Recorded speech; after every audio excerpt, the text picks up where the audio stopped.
Vous avez certainement entendu parler des faux vaccins anti-Covid. Depuis mars 2021, plus de 2400 doses ont été saisies en Afrique du Sud. Le Nigeria est en alerte et un réseau a été démantelé en Chine. Et ce ne serait que la partie émergée de l'iceberg.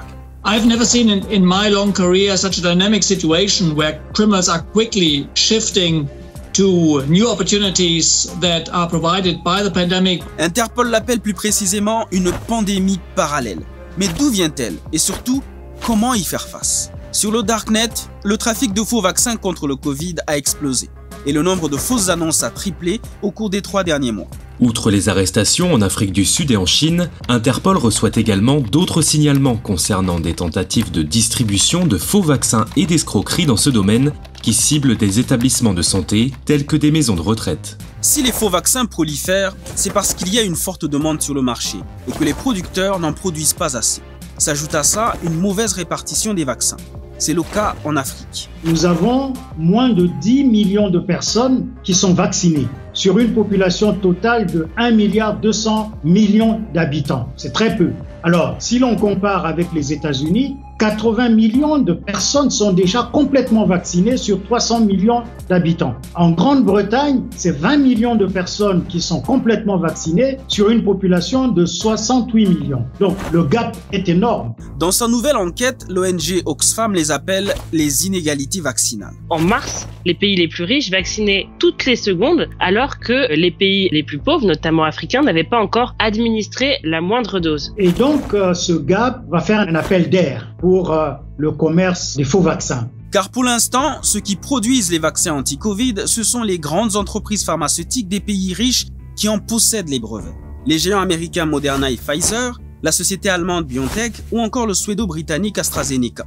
Et certaines de ces entreprises ne veulent pas céder leurs brevets pour permettre aux pays moins développés de produire eux-mêmes des vaccins. Les pays riches défendent aveuglement ce lobby pharmaceutique et font le choix de sauver l'industrie pharmaceutique alors qu'il faut sauver des millions de vies et protéger la planète en accélérant la vaccination à l'échelle mondiale. Les pays riches défendent ces big pharma parce qu'ils y ont aussi leurs intérêts.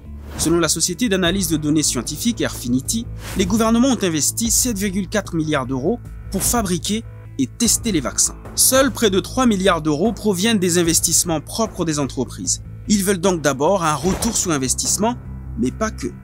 Aujourd'hui, face à la pandémie de la Covid-19, les pays veulent répondre d'abord pour remplir leurs obligations vis-à-vis de leur propre population. Donc, un égoïsme exacerbé. Or, les épidémiologistes et virologues interrogés par Oxfam sont clairs. Dans 1 an, les vaccins actuels ne feront plus d'effet face aux variants. On a donc 1 an pour immuniser la population mondiale et éviter le développement de nouvelles mutations. Car une mauvaise réponse vaccinale dans les pays du Sud aura des répercussions même sur les pays du Nord. Donc la première chose à faire, c'est d'arrêter de s'opposer à la demande de dérogation portée par l'Afrique du Sud et l'Inde à l'OMC pour que tout producteur en capacité de produire des vaccins dans le monde puisse contribuer sans aucune barrière juridique. Le vaccin contre la Covid-19 devrait être un bien de l'humanité. Tout individu, toute personne devrait avoir accès à ce vaccin. Pour aider les pays pauvres à accéder au vaccin, l'OMS a mis en place le dispositif COVAX. En mois de mars, près de 10 millions de doses ont été envoyées sur le continent africain, mais ici aussi, la COVAX souffre d'un déficit de financement très fort. Ce sont essentiellement des dons du gouvernement chinois, un peu du gouvernement russe avec Sputnik. Quelques pays libèrent des financements à partir de leurs budgets nationaux pour acquérir ces vaccins, mais c'est encore insuffisant parce que ça coûte excessivement cher. Tout ça rappelle cruellement la dépendance absolue de l'Afrique à une poignée de sociétés occidentales. Car le continent importe encore 99% des vaccins dont il a besoin. Et il aura fallu attendre le 12 avril 2021 pour que les pays africains se réunissent enfin pour discuter du développement de leurs propres vaccins.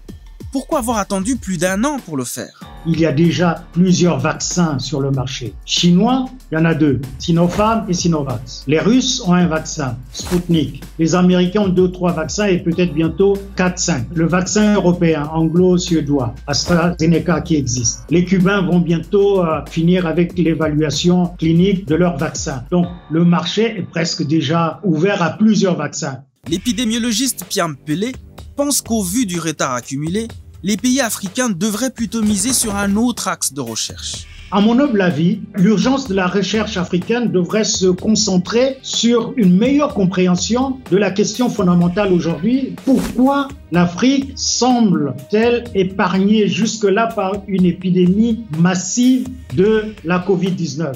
Aux inégalités vaccinales et aux dangers des faux vaccins s'ajoute la réticence des populations à se faire vacciner. Vous pouvez avoir des vaccins, mais aujourd'hui, nous regardons dans beaucoup de pays, les populations hésitent à se vacciner parce qu'il y a une désinformation. Les journalistes deviennent des médecins et les médecins deviennent des journalistes. Nous sommes dans une très grande confusion qui crée une gestion plus ou moins hasardeuse de la crise. Avec tout ça, une question demeure. Comment faire face à l'égoïsme des pays riches et à l'apparition des faux vaccins ?